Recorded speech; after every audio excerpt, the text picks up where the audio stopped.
Hi, my name is Kristen Rose, and today I'm going to be giving you an informative speech on sex trafficking. Sex trafficking is the recruitment of a person for commercial sex. In other words, you're taking a person without their consent and forcing them to have sex with other people, or also known as sex slavery. This happens around the globe, but mostly it's been happening alarmingly, it's been happening in the United States, and Massachusetts was one of the worst states for the longest time, where we didn't have any laws in place or anything established to help victims who had been a part of sex trafficking. So I'm hoping to show you where we started and where we are today.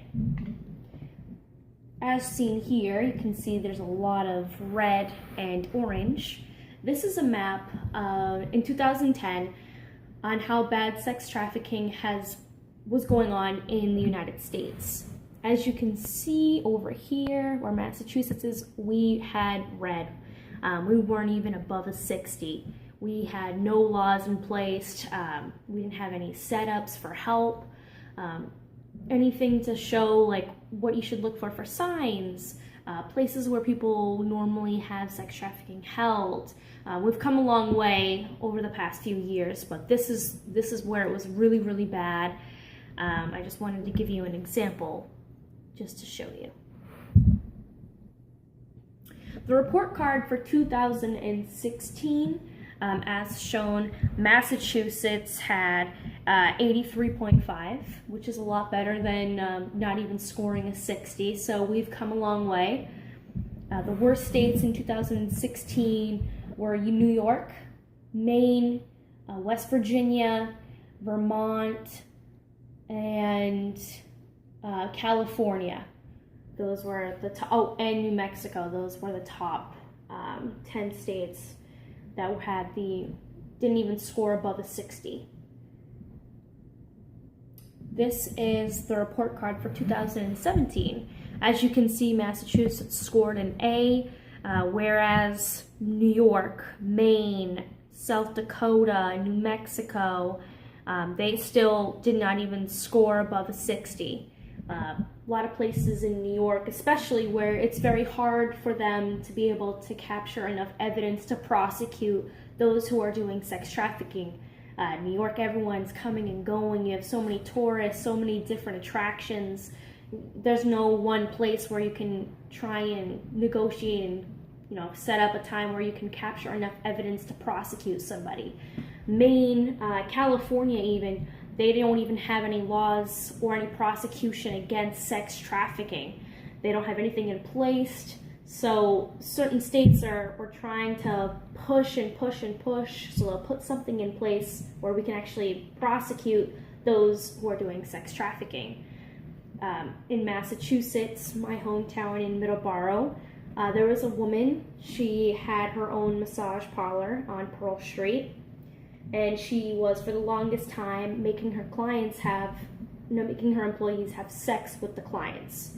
It took years, but they were finally able to gather enough evidence so that they can prosecute her. They just had the trial in March, and they're still going on about the trial. So hopefully the outcome will be, she gets rightfully so imprisoned, and we can get the people that need help, the help that they need. This is the report card for 2017. As you can see, Massachusetts still has the same score. We didn't go any higher, but it's better than being low, so at least we're stable. Again, still the same is New York, Maine, South Dakota, New Mexico, California. There were still some that were, they went above a 60, but there's still just enough where it still needs to be worked on. It still needs help. It still needs improvement. So hopefully we'll be pushing for that soon. What is being done? So if you've noticed in the inner cities, especially Fall River, there used to be a lot of billboards for sex trafficking with the hotline on it, and little awareness, look what's going on here.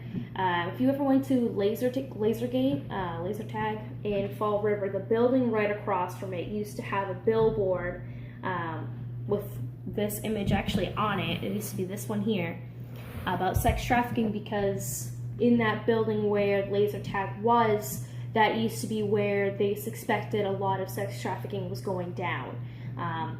So they put it there so the girls that were in there could hopefully get to a phone and get some help.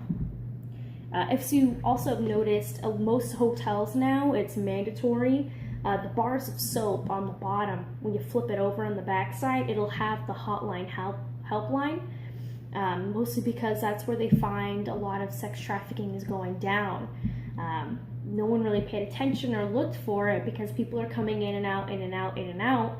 But now they have trained, most hotels have trained their staff to look for certain signs and, look out for young women who, appear to have not been fed or have raggedy clothes on, or, look like they haven't showered in a week. Pay attention to the traffic coming in and out, pay attention to the cameras. So a lot of places where they finally caught on where, oh, this is where it's happening, we're finally putting in strategies in place to help young girls escape being sex trafficked. Who is targeted?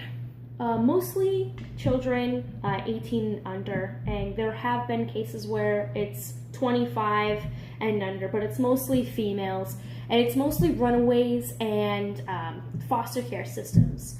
So they target the youth that are vulnerable, easy to be manipulated. Most young girls, they'll even pretend to be your boyfriend online.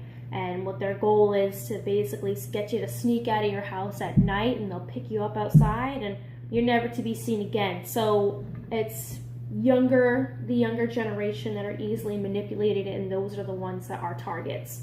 And it's mostly females.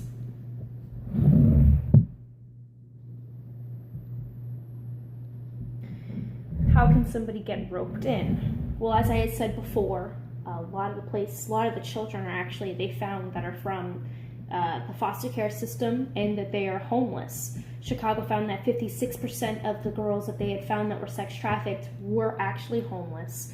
And California has done a study where they show that 70% of the sex trafficking victims that they have saved were all from the foster care system. And that's it's a huge population. They have 70 children into the foster care system a day in California. So that's 67% that you're looking at that is being sex trafficked. So that is also a huge problem as well. And these are my references. I hope that I informed you a little bit on what was going on in sex trafficking, where it is happening, and what is being done, and how we can help to stop it. Thank you.